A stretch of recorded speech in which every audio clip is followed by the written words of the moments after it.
નમસ્કાર મિત્રો, તો આજે આપણે ઘઉંના લોટનો ખૂબ જ સરળતાથી અને એકદમ ઓછા તેલમાં બની જાય તેવો ટેસ્ટી અને ક્રિસ્પી નાસ્તો બનાવીને રેડી કરશું। તો અહીંયા આપણે એક બાઉલમાં 1 થી 1.5 કપ જેટલો ઘઉંનો લોટ લઈ લીધો છે। આપણે રોટલી કે નોર્મલ ચપાતી બનાવીએ છીએ તે જ ઘઉંનો લોટ અહીંયા મેં 1.5 કપ લઈ લીધો છે। સ્વાદ પ્રમાણે મીઠું એડ કરવાનું છે અને 5 ચમચી એટલે અજમાને આ રીતે હાથમાં ક્રશ કરીને તેમાં એડ કરી દઈશું। 2 ચમચી જેટલો તેમાં આપણે તેલ નાખી દઈશું, તેનાથી આપણો નાસ્તો અંદરથી એકદમ સોફ્ટ બનીને રેડી થાય છે। અને ત્યાર પછી આપણે હાથની મદદથી બધી સામગ્રીને સારી રીતે મિક્સ કરીને રેડી કરી લઈશું। આ રીતે આપણે લોટમાં સારી રીતે બધી વસ્તુઓને મિક્સ કરીને રેડી કરી લઈશું। અને ત્યાર પછી આપણે પાણીથી થોડું પાણી એડ કરતા જઈને તેનો રોટલીથી થોડોક સખ્ત લોટ બાંધીને રેડી કરી લેવાનો છે। તો આ રીતે આપણે થોડું પાણી તેમાં ઉમેરવાનું છે, એટલે લોટ આપણો વધારે નરમ ના થાય અને સરસ તેને લોટને મસળીને આપણે રેડી કરી લઈશું। તો અહીંયા મેં લોટ સરસ મસળીને રેડી કરી લીધો છે અને હવે આપણે 1 થી 2 મિનિટ માટે તેને ઢાંકી દઈશું અને તેના માટે એક સરસ ફિલિંગ રેડી કરી લઈશું। તો અહીંયા ફિલિંગ માટે મેં 3 નાના સાઈઝના બાફેલા બટેકા લઈ લીધા છે અને ત્યાર પછી આપણે આ રીતે બટેટાને મેશ કરી લઈશું, તેને છૂંદો કરી લઈશું। તમે મોટા હોય તો 2 બટેકા પણ લઈ શકો છો। તો અહીંયા બટેટાને મેં સરસ રીતે છૂંદો કરીને રેડી કરી લીધો છે, તેમાં ગાંઠો ના રહે તે રીતે આપણે તેને સ્મૂથ બનાવશું। અને ત્યાર પછી અહીંયા અડધો કપ જેટલી ગાજર આપણે તેમાં એડ કરી દઈશું નાસ્તાને એકદમ હેલ્ધી બનાવવા માટે। અને ત્યાર પછી અહીંયા એક ઝીણી સમારેલી ડુંગળી નાની લઈ લીધી છે અને લીલા મરચાં 2 ઝીણા સમારેલા આપણે તેમાં એડ કરી દઈશું।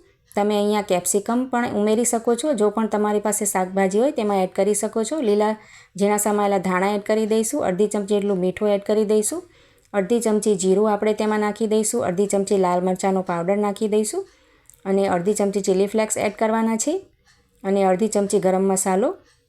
અને હવે આપણે બધી જ વસ્તુને સારી રીતે મિક્સ કરીને એક ચટપટી ફિલિંગ રેડી કરી લઈશું। તો અહીંયા તમે બાળકો માટે નાસ્તો બનાવતા હો તો મિરચાંની તીખાશ આપણે ઓછી કરી શકાય છે। અને અહીંયા આ રીતે આપણે એક સ્મૂથ તેની ફિલિંગ રેડી કરી લીધી છે।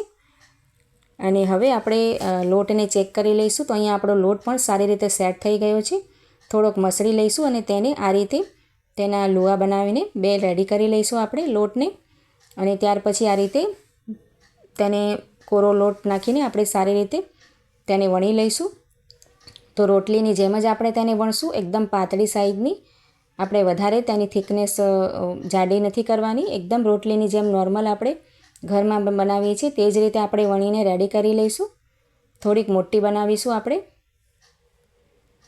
તો અહીંયા તમે જોઈ શકો છો એક મોટી રોટલી બનાવીને મેં રેડી કરી લીધી છે અને તેની થિકનેસ એકદમ રોટલીની જેમ જ રાખી છે આ રીતે।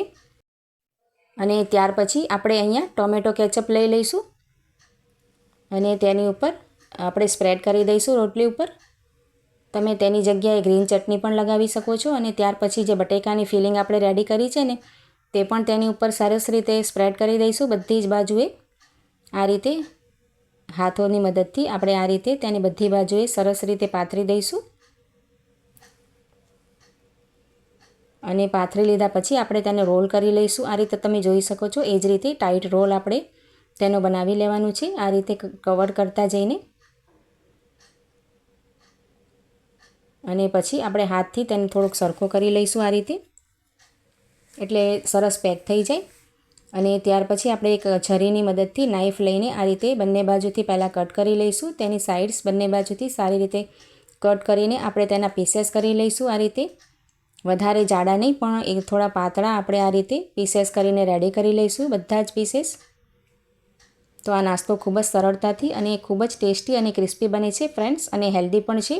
તો તમે જોઈ શકો છો સરસ રીતે મેં તેને કટ કરી લીધા છે અને હવે હાથની મદદથી આપણે થોડાક તેને ચપટા કરી લઈશું આ રીતે પ્રેસ કરીને। તો તેનો સરસ ખૂબ જ સારી લુકિંગ આવે છે અને તેને પ્લેટમાં રાખી લઈશું અને બધા જ નાસ્તાને આપણે બનાવીને આ રીતે રેડી કરી લેવાનો છે। તો અહીંયા બીજો પીસ પણ મેં રેડી કરી લીધો છે। તો આ નાસ્તો આપણે પહેલાંથી બનાવીને ફ્રીજમાં સ્ટોર પણ કરી શકાય છે અને જ્યારે પણ આપણે સાંજે ચા માટે આપણે નાસ્તો ફ્રાય કરવો હોય તો બનાવીને ખાઈ શકાય છે। તો તમે જોઈ શકો છો આપણો નાસ્તો રેડી છે। તો હવે આપણે તેને સેલો ફ્રાય કરી લઈશું। તો તેના માટે આપણે અહીંયા પેનમાં સરસ તેલ ગરમ કરવા મૂકી દીધું છે અને ગરમ તેલ થાય તો તેમાં આપણે આ રીતે નાસ્તાને એડ કરીને આપણે સરસ રીતે બંને બાજુથી ક્રિસ્પી થઈ જાય ત્યાં સુધી ફ્રાય કરી લેવાનો છે. તો તમે તેને ડીપ ફ્રાય પણ કરી શકો છો અને એકદમ ઓછા તેલમાં પણ આ નાસ્તાને ફ્રાય કરી શકાય છે. બંને બાજુથી મીડિયમ ફ્લેમ ઉપર આપણે જ્યાં સુધી કાચો ન રહે ત્યાં સુધી સરસ રીતે કૂક કરી લઈશું તેને. અને એક બાજુથી સરસ કલર આવી જાય અને સરસ રીતે શેકાઈ જાય પછી આપણે બીજી બાજુ પણ તેને ફ્લિપ કરતા જઈને સારી રીતે ફ્રાય કરી લેવાનો છે. તો મિત્રો, તમને જો આ રેસીપી સારી લાગે તો તેને લાઇક, શેર અને કમેન્ટ જરૂરથી કરજો. અને મારી ચેનલ પર તમે નવા હો તો ચેનલને સબસ્ક્રાઈબ કરી દેજો આવા જ બીજા વિડીયો જોવા માટે. તો આપણે એક બાજુથી નાસ્તો સારી રીતે શેકાઈ ગયો છે. હવે આપણે તેને ફ્લિપ કરી લઈશું અને બંને બાજુથી સારો કલર આવી ગયો છે. તમે જોઈ શકો છો આ રીતે કલર આવી જાય પછી આપણે તેને ફ્લિપ કરીને બંને બાજુથી શેકી લઈશું. તો આ નાસ્તો ખૂબ જ સરસ અને એકદમ સરળતાથી બની જાય છે. તમે એકવાર ચોક્કસ ટ્રાય કરજો અને કમેન્ટમાં જઈને જરૂરથી કહેજો કે તમને મારી નાસ્તાની બધી રેસિપીઝ કેવી લાગે છે.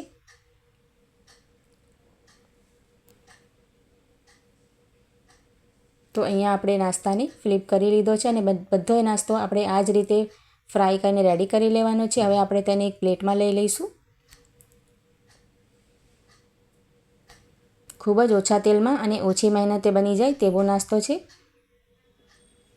તો નાસ્તો આપણો એકદમ રેડી છે. તેનું ટેક્સચર ખૂબ જ સરસ આવ્યો છે. તમે જોઈ શકો છો એકદમ ઉપરથી ક્રિસ્પી અને અંદરથી સરસ રીતે શેકી આપણે લીધો છે. તે નાસ્તાને અંદરથી એકદમ સોફ્ટ બનીને રેડી થાય છે. તો મિત્રો, ચાલો મળીએ નવા વિડીયોમાં.